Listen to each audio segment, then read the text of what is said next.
Hey YouTube, what's going on? It's Demon Gamer here. Today we're going to be doing a full ultimate tank guide for enlisted. In this guide we're going to show you what's the best way to use tanks to absolutely dominate your opposition, destroy the enemy team, and pull out victories. So let's get started. Alright, so we're going to get into our first segment in the Elite Tanker Guide. So in this segment we're going to talk about choosing your tank and the components of a tank.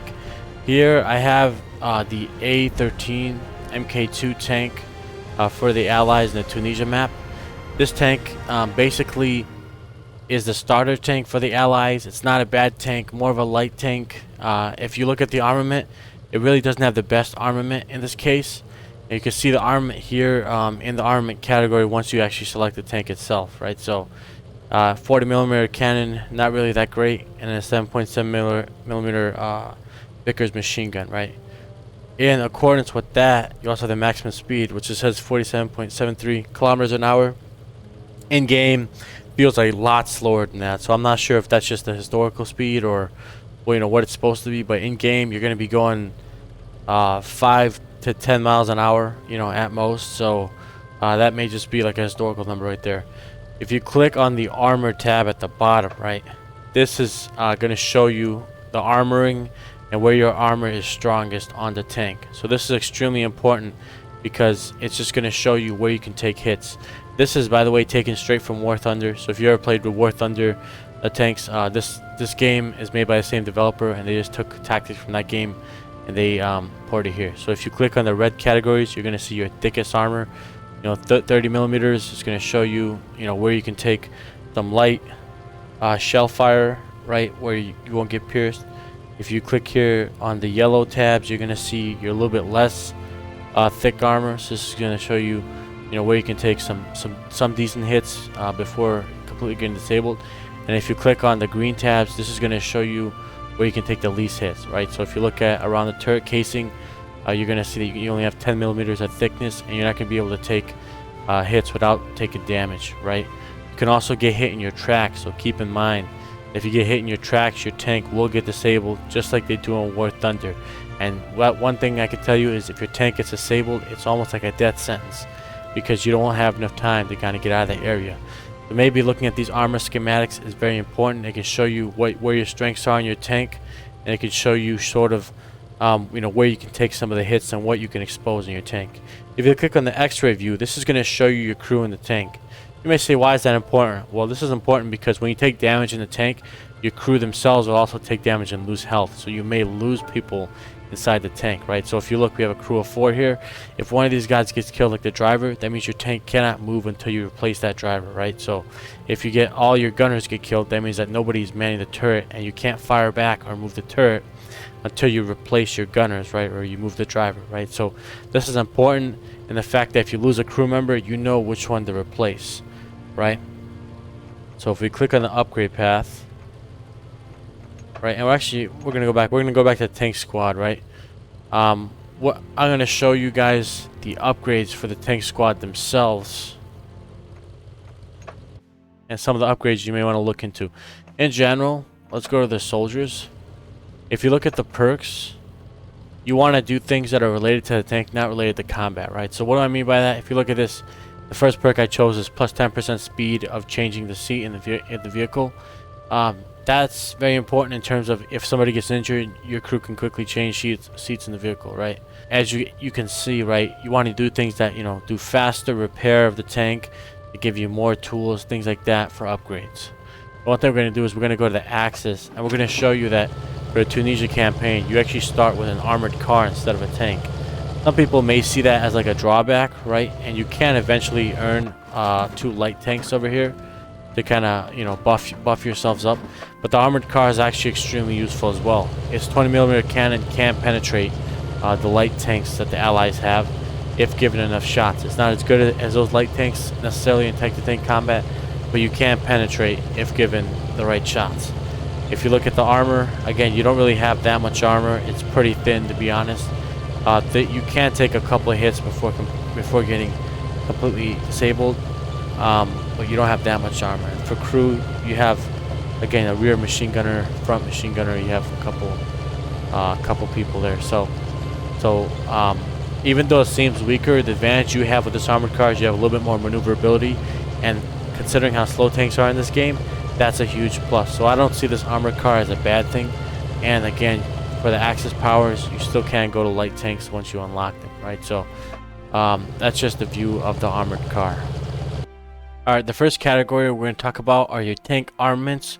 So usually tanks will have 2 armaments. For some of the anti-tank guns, they'll only have the 1 armament, which is just cannon. But usually tanks will have their main cannon and their machine gun. And you have to use these armaments in tandem. So your main cannon is particularly going to be useful for long-range fire of infantry and for taking out other tanks. Right, so you're going to want to use this at a distance. You're going to want to carefully pick your shots and try to get those multi-kills when possible. The machine gun is really more useful for medium to close range engagements. If troops are getting close to you, right, don't even bother with the cannon. Really using that machine gun to mow them down is the best option, right? So make sure to use both of your tank armaments. Don't just use the cannon like many players do. Use the machine gun as well. About our tank movements and tank speed. So for most tanks, and this includes armored cars and most of the starter tanks, you're going to be moving very slow and you're going to have limited maneuverability. Most tanks are going to be moving from about 3 to maybe even 10 miles an hour. Not really that quick. So in this case, you're really going to want to be tactical with how you move the tank. What this means is when you come into contact with infantry, a lot of the times it's better to just position yourself further away and take them down at a distance than to try to move in within them, because you're not quick enough to dodge your grenades and try to move away, right? So when you move your tank, you want to be very tactical with it. Again, your speeds are pretty slow. You're very cumbersome in most tanks. There are a couple of later game tanks, such as the Panther, where you can move a bit quicker. But for the most part, in terms of tank movement, you're going to want to kind of take down your targets at a distance. You're going to want to move behind buildings as cover, right? So if you're going on tank v tank combat, you're going to want to fire, peek out, and then go back in and move back into cover, right? So in general, you want to be very tactical with your movement and be very aware of what you're doing. Moving on to the next category, we're going to talk about tank positioning and flanking. So within the tank, this goes hand in hand with the tank movement. Your tank, remember, does not move that quickly. It really does not turn that quickly, so you're not that maneuverable. So what you want to do to make up for that is really know how to position your tank correctly. Typically, what you want to do with tanks is position them more on the flanks or more on an overarching position such as a hill. Why do you want to do this? Because you want to have the high ground and you want to really take your enemies down at a distance. You do not want to be going in deeply crowded streets, right, where there's a ton of places where the enemy can grenade you and the enemy can attack you from the flanks, right? So positioning yourself on the flanks of your team. For example, if you see that there's an open alley, right, where we can kind of defend the capture point, you want to stay on the flank of that capture point and mow down the enemy as they're coming to attack. You do not want to be in the middle fighting, within the infantry, because that's just too much risk of getting grenaded. So again, in general, you want to position yourself either on higher ground or on the flanks of your battle line. You do not want to be in the center, and you want to take down your enemy from a distance from those flanks. Alright, we're going to be moving into combined arms warfare with tanks. This is extremely important in Enlisted. It's more important if you're playing with friends, but even if you're playing with random people, you still have to know how to play combined arms. So combined arms is important in the fact that you need the infantry to protect your tank from getting grenaded and from up-close attacks, right? So what you want to do is you always want to stay within your battle lines within the tank. What does that mean exactly? That means that when your team is attacking, you want to drive your tank and stay either on or behind the battle line and let the infantry clear out the enemy while you support them. Really, and with combined arms warfare, right, and with Enlisted, right, as opposed to maybe real life where the tanks can take on the brunt of the battle. With Enlisted, you want to be more of a support role, right? So providing that close range artillery support and machine gunning down the enemy so that the infantry can go in, either capture or defend the point, right? So again, you want to be on the battle line or behind the battle line. You want to be supporting the infantry in their assault, not necessarily being the spearhead of the assault. Alright, so let's summarize our points on how to be the best tanker in Enlisted. The first part is choosing your tank, right? Knowing what you want in your tank, what kind of firepower do you want? Do you want more anti-tank, or do you want more anti-infantry? Or, if possible, do you want a balance of both, right? So choosing the correct tank. You also want to make sure to take full advantage of your tank armaments. So that includes the main cannon, and if the tank has it, a machine gun, right? You want to make sure to use those properly so that you're not caught out and you can use the full firepower of the tank.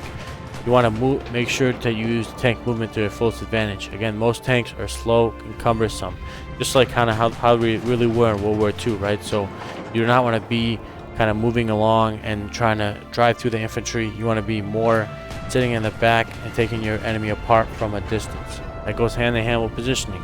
You do not want to be in the center of the battle line where infantry could flank you. You want to be more in the flanks of the battle line, or you want to be behind the battle line supporting your own infantry. You do not want to be the tip of the spear. You want to be more of a support role. And that also goes into the last point, which is combined arms warfare. If possible, keep your tank near friendly infantry. Do not just be a lone gunner, just so that people and enemies can't attack you at will. So, if you implement all those tactics, you will become an elite tanker in Enlisted. You'll win more matches, and in general, you'll be better at the game and to your team. If you like this Enlisted tutorial, make sure to like, comment, subscribe, and for more Enlisted, stay tuned on this channel. Thanks, guys, and have a good one.